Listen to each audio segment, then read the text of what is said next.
The following is a conversation with Dr. Mitchell Adams. Mitchell is the course director of the Bachelor of Laws and a senior lecturer at Swinburne Law School. He's a distinguished expert in intellectual property law and legal innovation.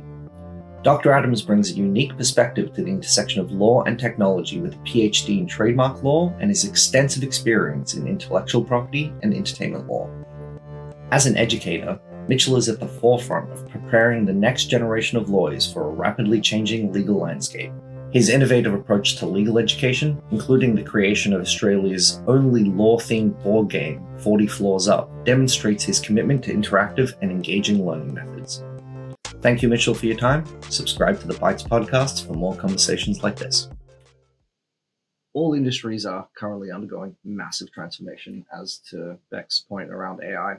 The legal industry is no different. And I do wonder, due to those technical advancements, what key skills and mindsets do you think lawyers coming into the profession need to cultivate and kind of stay competitive in the landscape? I think the legal profession is not immune to the change. I think the mindset that a lot of young lawyers need to come into the profession now is to embrace change and to embrace technology.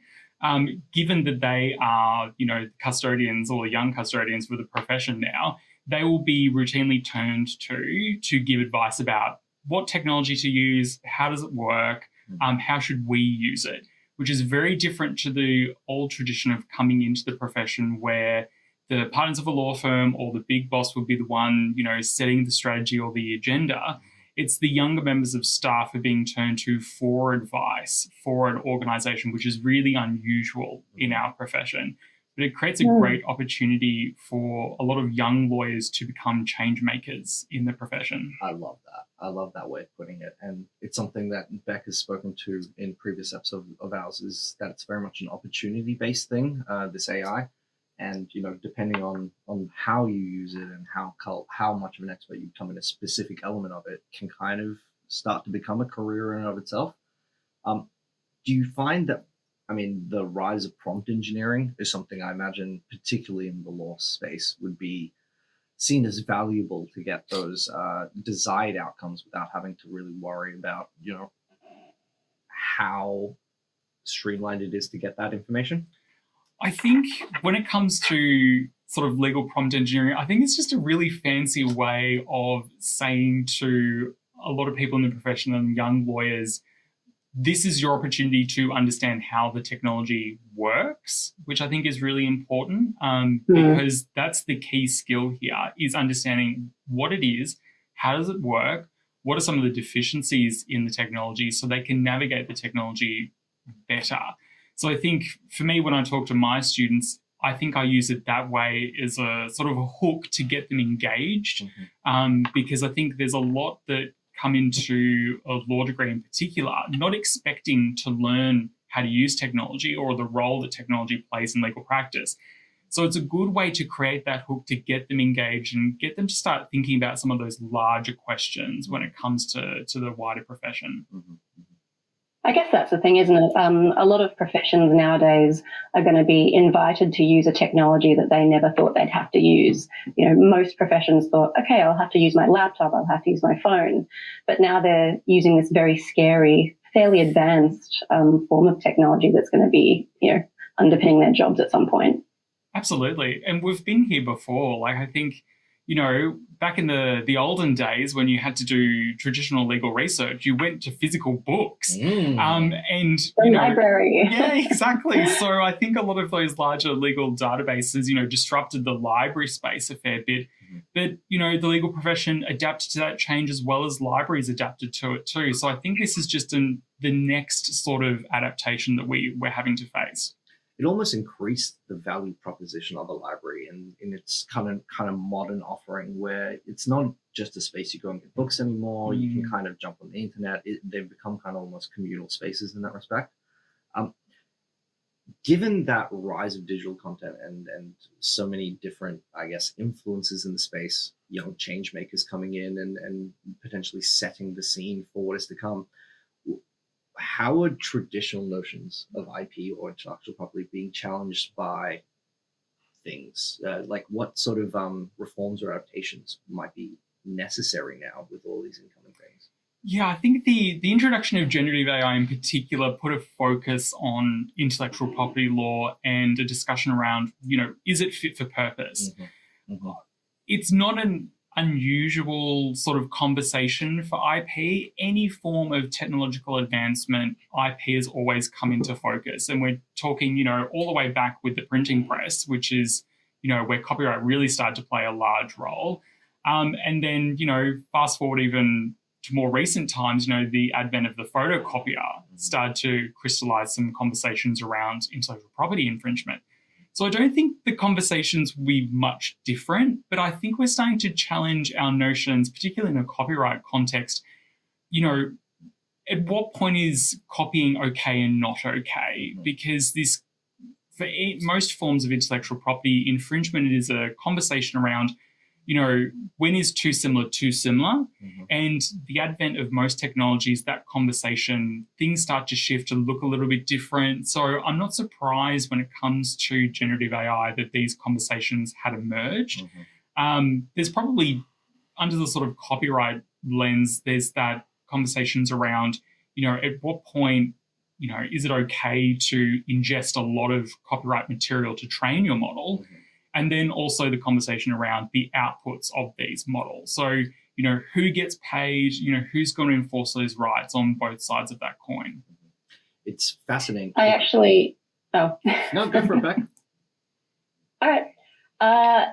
That's a really great question with the training of the AI versus what it outputs. And I actually shared an email with Benji this morning, and I won't name the product, but they were basically emailing to say, look, you now have an option. We're using an AI product with our tool.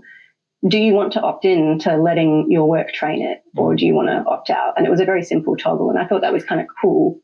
Whether you can sort of trust the back end or anything is another question, but we're sort of seeing a lot more of these terms and conditions changes. And it also made me remember, back in the day, learning, graphic design and things for film. There was this probably mythical, if you change it by 20%, you don't have to, you're not infringing on any intellectual property rights. I don't know if you have ever heard of that one before, but it was thrown around a lot. Oh, absolutely. I think this sort of 10% rule that gets thrown around a fair bit, it is a myth. It does have its spot in terms of sort of statutory licensing for an educational setting, but it sort of just took off. Everyone thought that if you change it a certain amount or if it's similar in a certain degree, a lot of intellectual property comparisons are probably a bit more subjective or qualitative in a form rather than quantifying it in some shape or form. And that's where contextual as well. Yeah. And that's where the magic happens. And I think this is where lawyers and barristers really get going and they get excited about working in IP because the arguments that they can run when you're doing those type of comparisons is really quite interesting. The email that you received back, I got it too. And I thought it was really interesting.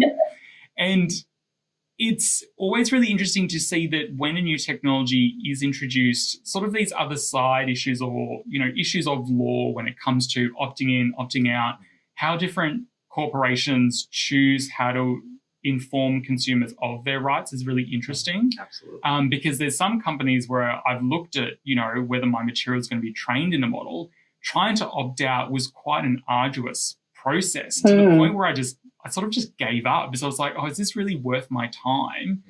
And that's what they want as well. Yeah, exactly. Dark patterns and making it harder for you to get the actual thing that you want. Yes. It's interesting too because speaking about this kind of level of opting out, I mean, Meta, not to name names, right? But it's a massive conglomerate. It owns WhatsApp, Messenger, Facebook. Their AI is pretty much across all of those apps. And there is no way to really turn it off in a lot of ways. So in you're saying around the different approaches, different conglomerates, I suppose, in the right terminology to use, enforce that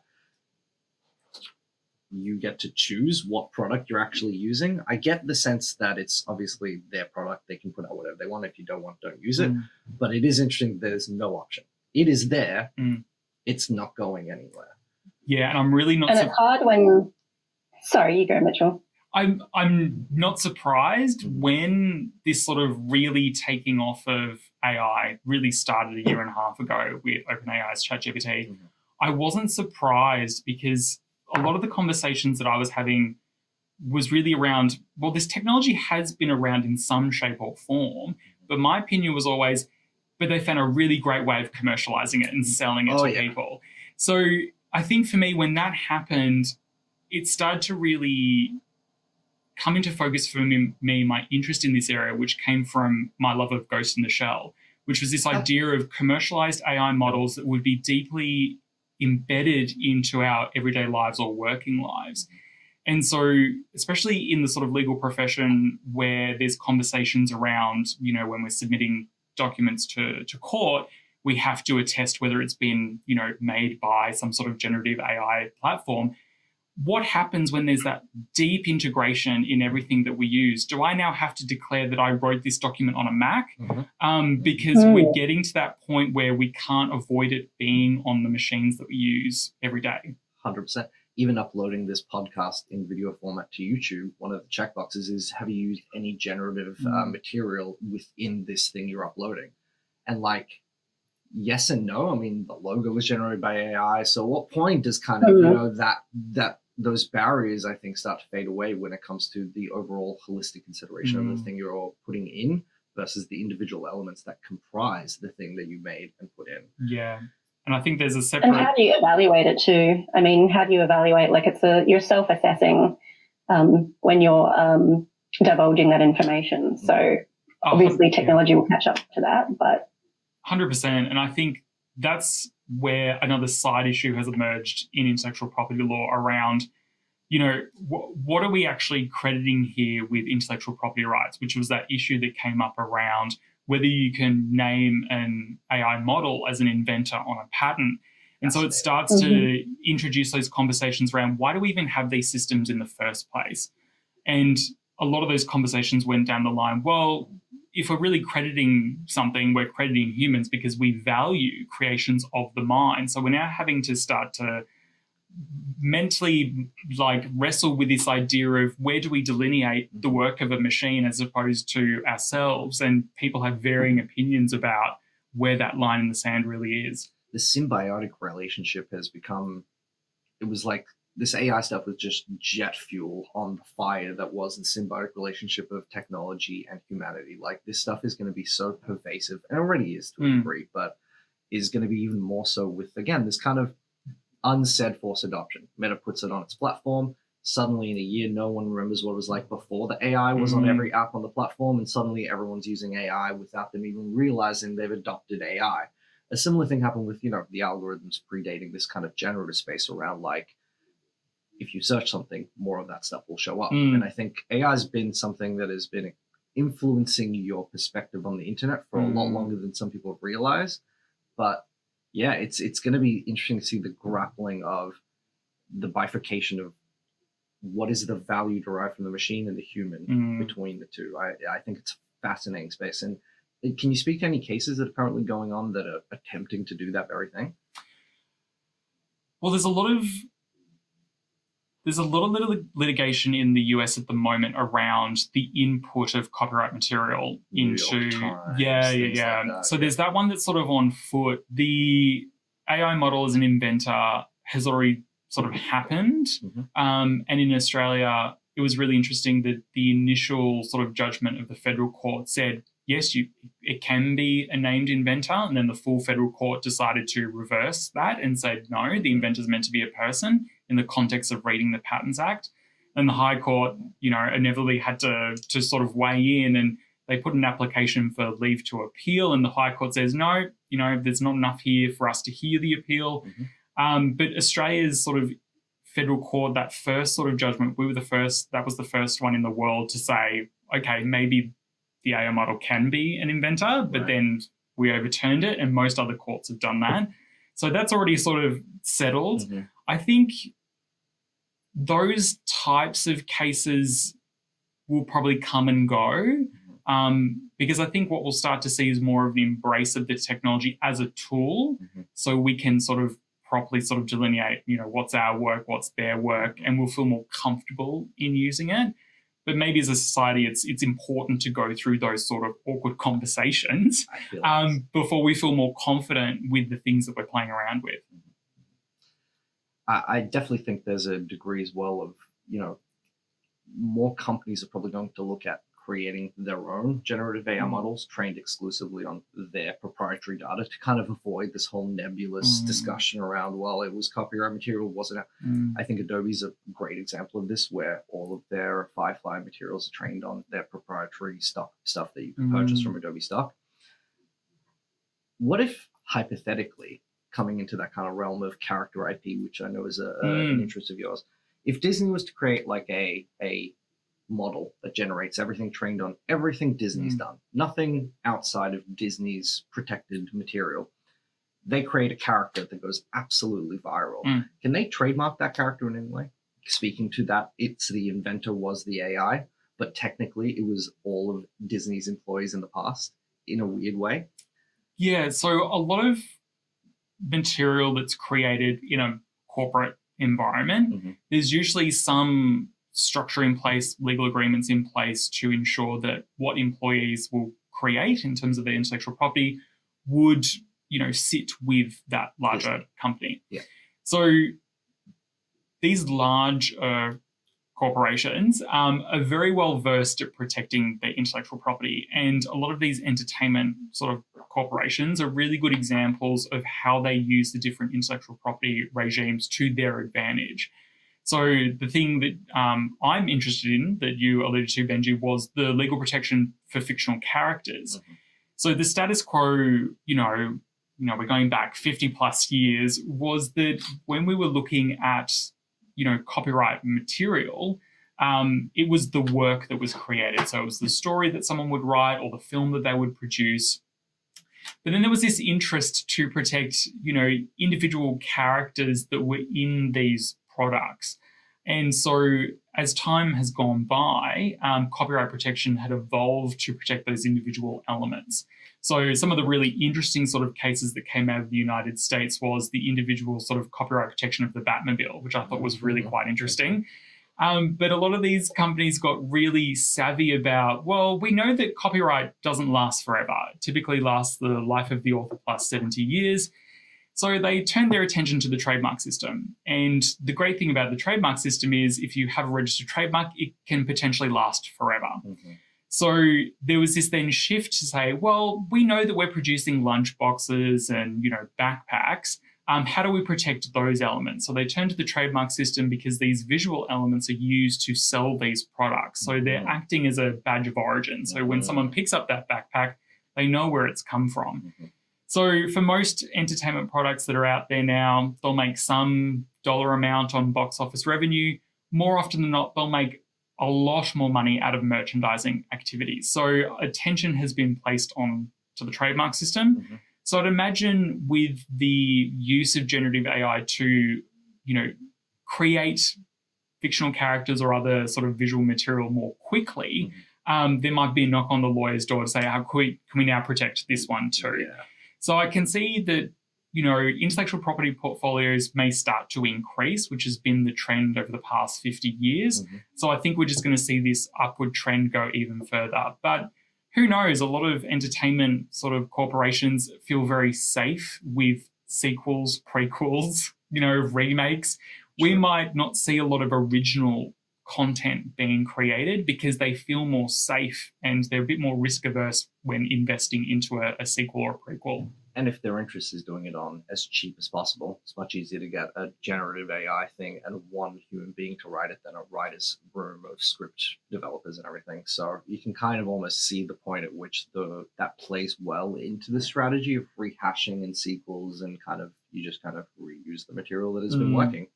But I think there's a bit of magic that can happen in the writer's room. It's also really expensive to nurture new material. So I can see why this part of the AI revolution is like dollar signs to big companies like Disney, because they don't have to put that extra money outputting to get this new material. They can just keep it very insular and keep on reusing their own characters. And, you know, as far as the legal protection is for fictional characters, it's kind of funny because that trademark situation is like protecting the reputation of a fictional character. It's really fascinating watching what they're doing on the intellectual property registers, because, well, for example, in Australia, we don't have a copyright register. You don't have to register it in order to get protection. It's just once it's in material form, you automatically get protection. So it's what I typically tell my students, it arises as a matter of law. Whereas opposed to trademarks, in order to have legal protection, you have to have it registered with a government agency. So more often than not, when you find me at my desk, I'm on the trademark register looking at what these companies are doing to sort of understand what their sort of strategies are, what the intent is. Yeah. And watching the legal system morph as a result of that, because if you ask sort of any business, if they want more intellectual property rights, they will inevitably say yes. So it's always interesting to see sort of over the decades what's going on. Trademarks are region specific, aren't they? Does someone have to register that character or work as a trademark in like every country to protect it? Yes. So that most intellectual property systems are jurisdiction specific, but intellectual property is probably one of the most harmonized areas of law. So where the international community has come together to say, okay, what are the standard rules, we all want to use? Typically what I tell my students is, it's typically what the Americans tell us we should have. And this is why they're very good at lobbying for extensions of term for copyright. So this is why we've had life of the author plus 70 years, because they wanted to protect Mickey Mouse at all costs possible. Yep. So when it comes to filing a trademark, if you do want protection across the world, you do have to file in each country that you want. But we do have at an international level mechanisms in order to, well, if you want to, so you're an Australian business, you want to then start exporting or you want protection overseas, you can file one application and go through what's known as the Madrid system. And you nominate which countries you want protection in, and then there's a system in place to then feed that document out to those countries. So we try and facilitate the process as much as possible. It does come with, a particular price tag, but it's meant to facilitate that as much as possible if you do intend to have protection across multiple countries. Harmonized is a great term. It sounds far more streamlined than most of the other legal regulatory systems across the world, like in that respect. It's not something you would expect from the legal system, is it? Something that's harmonized. Even in speaking about like copywriting stuff, like fair use here and the terminology we use for fair use compared to the States is like a completely different thing. They're almost incomparable in the two. So I find that kind of interesting, given that you can have the trademark almost delivered around the world by carrier pigeon, but then the actual the use of it thereafter completely changes depending where you are. Yeah. So there will be still differences between different countries, depending, what legislation looks like, what's the intent of Parliament, and how courts have interpreted what's found in the legislation. So there can be key differences. One of the biggest differences in the sort of trademark space is that a system can either be set up to provide people rights for a trademark if they're first to use the trademark in the country, which is what it is in Australia. In other jurisdictions like China, it's the first to file. So it's the first to get that document in with their intellectual property office. So there can be key differences, but this is, the role of legal professionals to help businesses navigate those differences. To sort of meet their business objectives. So it's a really important role for lawyers, and this is what I try and tell my students, is that we're that trusted advisor, because a lot of the time is, explaining to clients who may not be versed in these concepts so they can make the appropriate business decisions based on that information. Mitchell, getting back to, I guess, future-proofing the legal profession with AI, you just quoted a few differences in trademark law across different countries. I guess AI would probably assist with that, but for someone who's up and coming who has to remember, each sort of difference or comparable law from country to country. I guess AI would be really useful in, checking that for the legal professional. Do you think it's going to take, some of the effort out of getting your law degree and actually remembering this kind of stuff and that investigative approach? Or what do you think about that? I think when it comes to those that are studying law, I think there's certain bits where AI and generative AI in particular will assist in the collection of legal information a lot more efficiently. So generative AI in particular, the first sort of protocol was, this is going to be great for legal research. It's really going to accelerate or really reduce the amount of time that we have to conduct research. And I think that was always the one thing we were like, oh, great, we're actually going to save some time here. But it's always based on, has the model been trained well? Has that fine tuning actually, done its job? There's very much a conversation at the moment around people identifying deficiencies in particular models, in particular some of the proprietary ones that spooked the profession at the moment. So it'll be interesting to see how we navigate out of being a little bit afraid of it. But that's probably the first port of call. Typically, when I explain to my students around, is it our job to remember everything? Because I think a lot of people like to put law and medicine up against each other as professions. If I don't know that one symptom, I might not crack the case and someone will die. Yeah, but I think in law, our value is very much looking for answers. And our ability to go research and find the answer is our sort of key skill. But I think on the other side, if we're saving time in that skill set, I think the thing we'll spend more time doing, which is that high value work, which is being that trusted advisor. That's why people come to lawyers. They want someone to help them to solve their problems. So it's a very human profession. And it's very nuanced. They don't want to know what the law is around that issue. They want to know, for me in my circumstance, what does the law say for me? Yeah. And so that is where that trusted advisor guide on the side, if you will, kind of comes into it.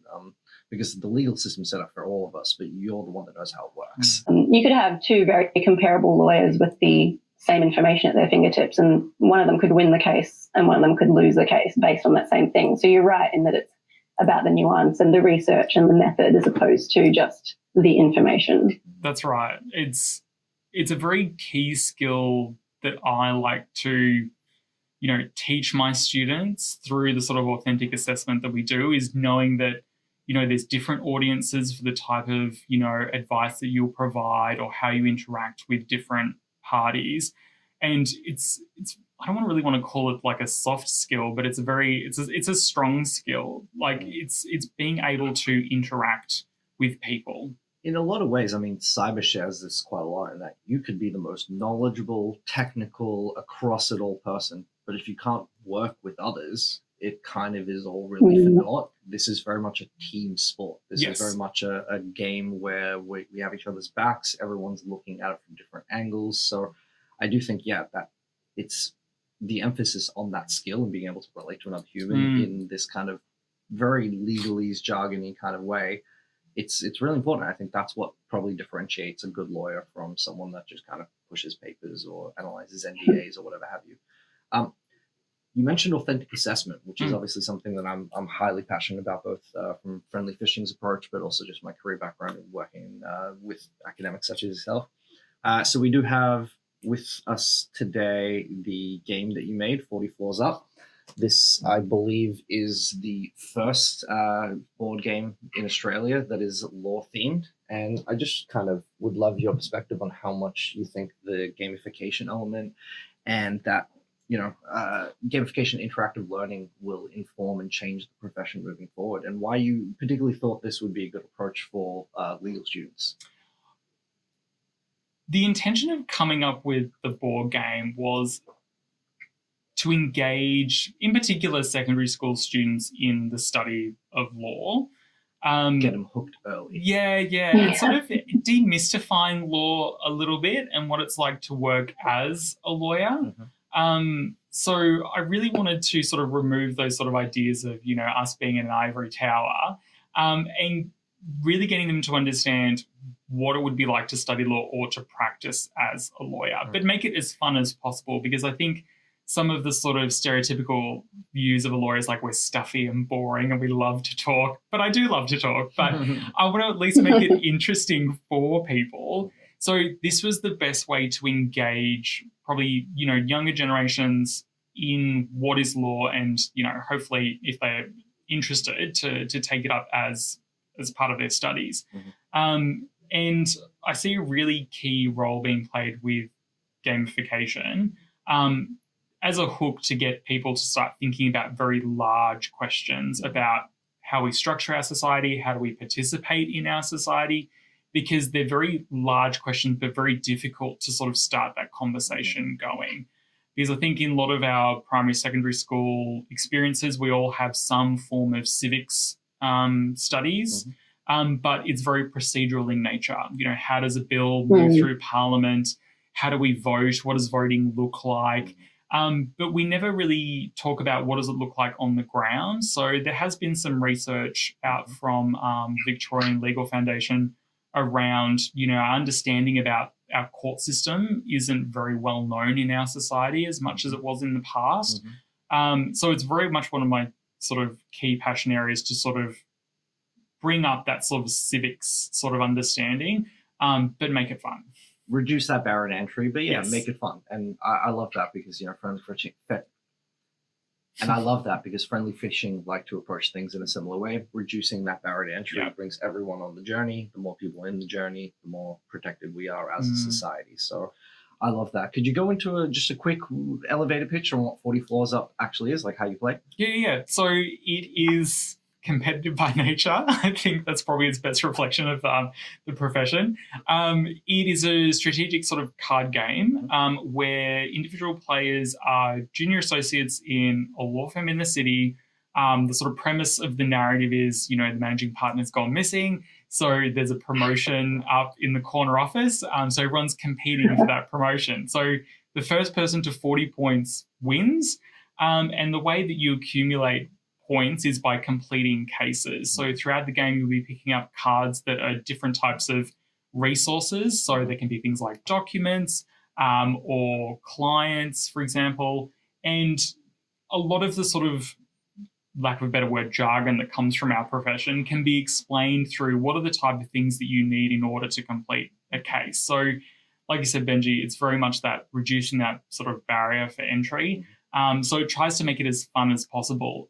It's a very... That does sound fun. Yeah. A little bit of sabotage throughout the way, thrown in there where you can play with other players as well. Yes. So. How competitive does it get? Do people flip the board at the end like a normal game of Monopoly, or is it a bit more funny? Probably not at the Monopoly level, but something really interesting happens with high school students in particular is that the room can be quite sort of noisy at the start, while people are trying to figure out what the rules are. I'm circulating the rule just to clarify some of the rules. But there's this particular point, 20 minutes in, where the room will actually go really quiet because everyone then starts to realize, I can start to strategically do things in order to get ahead. Yeah, so it's really interesting watch young people go through that, and it's been that same experience no matter who I put the game in front of. So it can get really rowdy at the start, but then there's this moment where it just goes, like you can hear a pin drop at some points because they just get really tuned into it. And it's a very quick game to pick up and understand.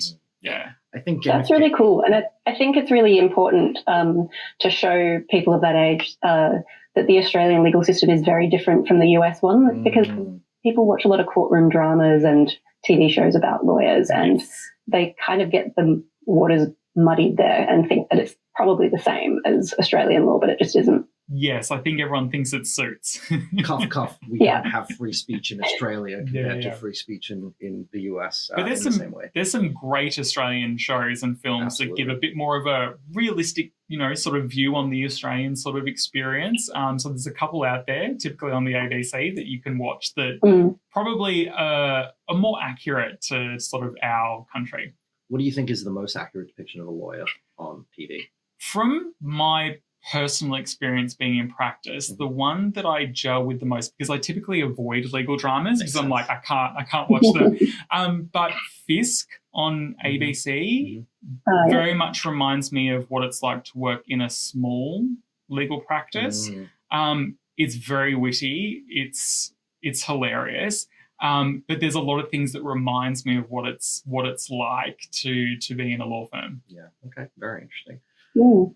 So, in your unit, obviously, you teach students about in your unit of legal technology and innovation, you teach your students about automating different aspects of the legal service and developing support systems around that decision-making process. How do you believe kind of those skills will set the foundation for that, as you say, new kind of custodians of the profession to come in and capitalize on those skills? Yeah, the unit is one that I'm particularly proud of because I've always had the philosophy that I wanted to get my students ready for the world of work, no matter where they go. Some of them will go into the legal profession, some of them won't. But I wanted to give them the skill sets that they can be the change makers wherever they go. And automation is going to always be here, and they need to have that mindset about how they can do very boring topics like process automation or process optimization, to give them those skill sets where they can enter into an organization and really change the way that things are being done, but not just at a technical level, but a human level too. So how to do change management or how to get people on board for technological change, which is really important, and also how to navigate the landscape of tech vendors as well. So there's a lot of those sort of business human skill sets. An unspoken skill set. I think even in large orgs, procurement is a very big issue with respect to the end-to-end consideration of how it's going to impact something. So that is an unspoken of skill that I do think is a very... I really like that phrase, unspoken skill set, because I think almost every job has that, and it's just not imparted in some university courses or even that expectation set in secondary school. Yeah, absolutely. Some of the examples I loved in my time working with you, Mitchell, were some of the students, creations from that unit. Things like they'd submit their request for a course transformation, transfer, and it will automatically generate the document for them and things like that. And just that thinking behind almost user experience as well, because you're very much setting up a thing for someone to interact with outside of you being there, and that consideration in and of itself is again one of those unspoken soft skills that I think is imperative to providing good experience. Yeah, I think a lot of students that come into the unit, because now it's a core mandated part of the course. I love that. A lot of them come into it thinking, "Oh, Mitchell's going to teach me how to code," and I'm like, more often than not, I'm actually going to teach you how to design. Thinking about how to code. And getting them to realize there are different ways of problem solving, which they're not really prepared for. They think, oh, we just do the legal way of problem solving. But there are other creative ways of problem solving. And that's where the joy in the classroom can really come from, to see them have those aha moments where they're engaging in a different skill set they probably already have, but they've never had the opportunity or the space to engage with it. And it's almost creatively adjacent, where you're starting with the idea of what problem am I solving, and then reverse engineering that to a technical solution or a design to the technical solution. Yeah, and keeping the user front of mind throughout the entire process as well. It's very different to most other law units, I would imagine, particularly when you're sitting down and looking at land law torts, where it's very, you read, you write and interpret. It's very procedurally driven in that way. Drawing from that as your experience, is there any particular advice that you'd give to new lawyers that are either studying today or will be joining the profession in the coming years? What should they do in order to future-proof their careers? I think be really curious about technology. I think I've maybe at some level been, taking it for granted that I was always really curious about technology from a very young age. Probably in part, as a result of a lot of pop culture sort of references I've consumed. But being really curious about technology and not being afraid to play around with it, to just understand how does it work, where does it come from, what are the limitations of it, and sort of demystifying the technology a bit. I think if I've known others that if they see that it's too hard, they'll withdraw away from it rather than leaning into it. And it's the best thing to do just to play around with something, just to really just understand what it is and how it works. Very similar to the same, I think, mindset that cybersecurity kind of would benefits from, and the people that have that mindset thrive in cyber is that problem solving. I want to know how it works, get under the hood. Do you see that there will be in the future much of an intersection between cybersecurity and the legal profession, in that being just aware and conscious of cyber specific terminology and processes will inform that legal profession? I think it will be front of mind.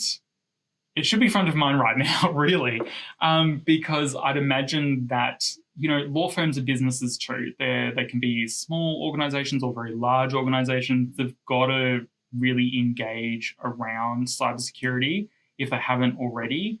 And I think this is an opportunity for a lot of young lawyers to not only understand how the law works, but how does the organization run? And a part of that is understanding what their tech stack is, doing a cybersecurity sort of assessment on the organization, because reporting considerations around cyber breaches, things like that. Yeah, so being really well versed in it is really important, and I think it'll become probably more of an ethical obligation in the future, that they are well aware of it and what they need to do if it isn't already.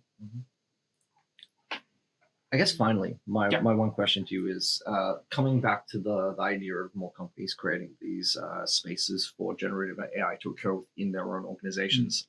I've seen many articles around like places like KPMG have hired, 4 full-time prompt engineers and things of that nature. Is prompt engineering going to become a field within the legal space in and of itself, do you think? Or is it just going to be this kind of underlying skill set that all people will require in order to be effective at these roles? I'm reminded of a quote that Chris Sybry from our episode on legal considerations of AI said, which is ChatGPT won't replace you, but a lawyer using ChatGPT will. And I think that's a very interesting sentiment. With these are tools. How much is this now a requisite skill in the future? I think we'll move from one to the other. So I think that we'll probably start with specific people being employed to do prompt engineering or prompt design, because a lot of the models that we're playing around with don't know how to think like a lawyer yet. So it needs a lot of instruction on the output that we really want. Yeah.